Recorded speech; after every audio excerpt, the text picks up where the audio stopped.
جب تک اللہ آپ کو اور ہم کو زندہ رکھے گا ہم کو جدوجہد کرنا ہے، اسٹرگل کرنا ہے، محنت کرنا ہے، اپنی منزل مقصود کی طرف ہم کو چلنا ہے۔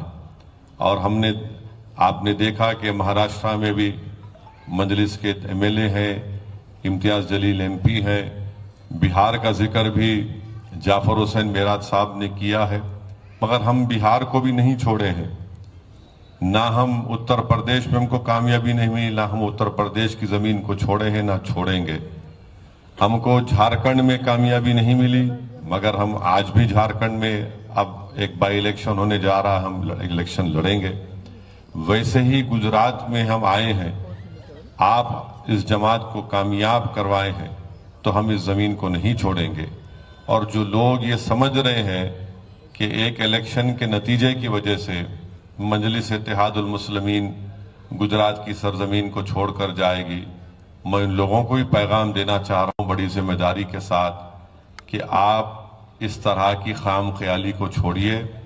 ہم جہاں پر اپنا جھنڈا لے کر اس کو آتے ہیں، یا تو ہم کامیابی حاصل کریں گے یا پھر ہم اس دنیا سے لڑتے ہوئے جائیں گے۔ یہ میری زندگی کا اصول ہے۔ تو محنت کرنا، اللہ نے ہم کو قابلیت دی ہے، اللہ نے ہم کو دماغ دیا ہے، اللہ نے ہم کو عزت دی ہے، دولت دی ہے، مقام دیا ہے۔ محنت جستجو کرنا ہمارے ہاتھ میں ہے، نتیجہ دینا اللہ کے ہاتھ میں، اللہ کا فیصلہ ہے۔ مگر جب تک ہم اپنی کمزوریوں کو دور نہیں کریں گے، اپنی غلطیوں کو نہیں سدھاریں گے، ہم کو کامیابی نہیں مل سکتی۔ تو اس لیے سب سے پہلے شروعات مجھ سے ہوگی، پھر صابر بھائی سے ہوگی، مجلس کے ذمہ داروں سے ہوگی، کارپوریٹر سے ہوگی۔ ہم تمام کو اپنا اپنا محاسبہ کرنا ہے، انٹراسپیکشن کرنا ہے۔ یہ ہم کو بیٹھ کر یہ سوچنا ہے کہ کہاں مجھ سے غلطی ہوئی ہے یا کوئی کمزوری مجھ میں تھی۔ ہم سب کو مل کر اجتماعی طور پر کلیکٹیولی ہم کو محنت کریں گے تو انشاءاللہ ضرور ہم کو کامیابی ملے گی۔ اور یہ بات جو میں کہہ رہا تھا الیکشن کے دوران میں، گجرات کی عوام کو میں کہہ رہا تھا، آپ سے کہہ رہا تھا کہ ہماری ذمہ داری نہیں ہے کہ بی جے پی کو روکیں، مگر لوگ ایسے ہیں بعض جو اپنے آپ کو بڑا ہیرو سمجھتے ہیں کہ نہیں ہم بھاجپ کو روکیں گے۔ میں بار بار یہ کہہ رہا ہوں، آج بھی کہہ رہا ہوں کہ پہلے آپ اپنے گھر میں چراغ کو روشن کرو، بعد میں مسجد میں جا کر چراغ روشن کرو۔ مگر لوگ یہ سمجھتے کہ نہیں بھائی، بعض لوگ ہیں جو 50-55 سال کی ان کو غلامی کی عادت ہے، تو کہتے ہیں نہیں ہم کریں گے۔ دیکھیے، سیاست میں زندہ رہیں گے تو نیکی بھی کریں گے، گناہ بھی کریں گے۔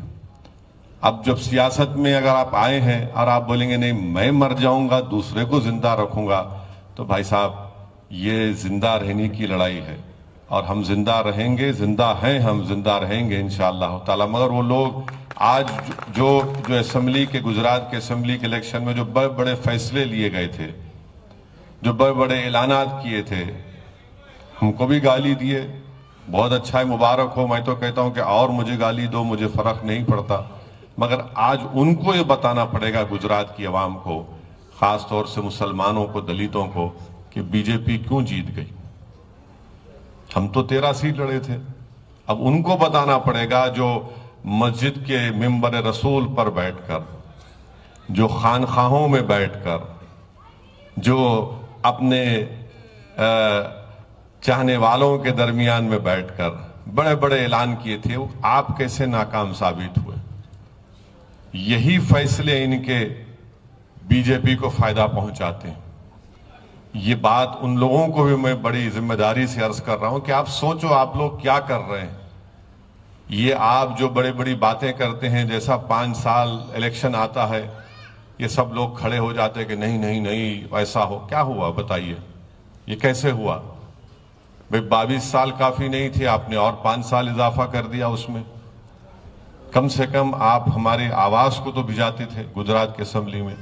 خیر، جیسا میں نے کہا، جو بھی ہوتا ہے قدرت کی طرف سے ہوتا ہے، اور ہم اپنی محنت کو جاری رکھیں گے۔ میں کسی کے تعلق سے کچھ نہیں کہنا چاہ رہا ہوں، مجھے آپ تمام پر بھروسہ تھا، ہے اور رہے گا انشاءاللہ تعالی۔ میری آپ سے صرف یہی اپیل ہے، گزارش ہے کہ تھوڑا آپ دیکھ لو کیا غلطی ہوئی، کیا آپ میں کمزوری ہے اور کیسے اس کو دور کیا جائے۔ اگر آپ اسی غلطی کو دوبارہ کریں گے تو پھر جب مجھے کچھ بولنا پڑے گا آپ کو، مگر یہ آپ پر منحصر ہے کہ آپ اس کمزوریوں کو جو غلطی ہے بشمول میرے صابر بھائی کی